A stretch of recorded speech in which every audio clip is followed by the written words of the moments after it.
Vous avez également cette épreuve qu'a dû traverser l'imam Ahmed ibn Hanbal, que vous connaissez bien sûr, et vous n'êtes pas sans savoir qu'il a dû entrer en prison malheureusement pour un certain temps.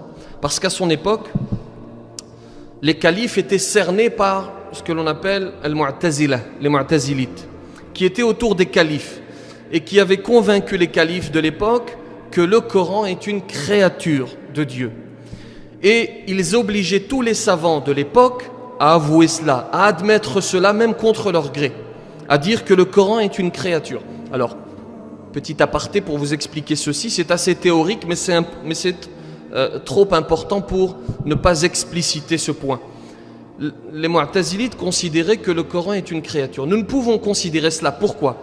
Parce que considérer que le Coran est une créature induit le fait que la science de Dieu a été créée, parce que le Coran fait partie de la science de Dieu. Min ilmillah, le Coran.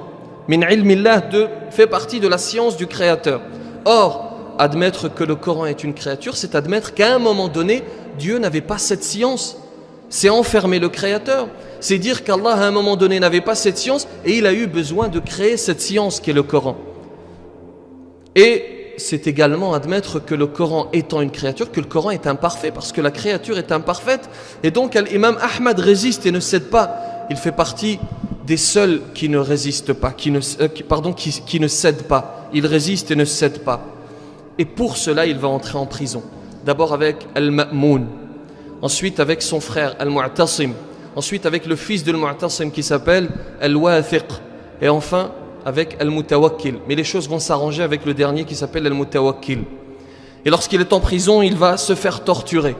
Et Al-Mu'tasim notamment va lui dire, soit tu admets, soit on te fouette jusqu'à la mort. Et il va l'amener devant ses gardes qui vont commencer à le fouetter.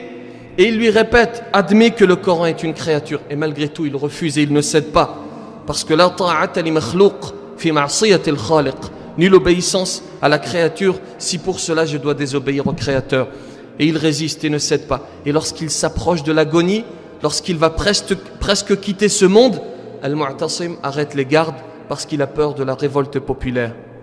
Et par la suite, va succéder Al-Mu'tasim Al-Wathiq, qui pareil, va continuer à croire que le Coran est une créature, et va lui succéder le fameux Al-Mutawakkil.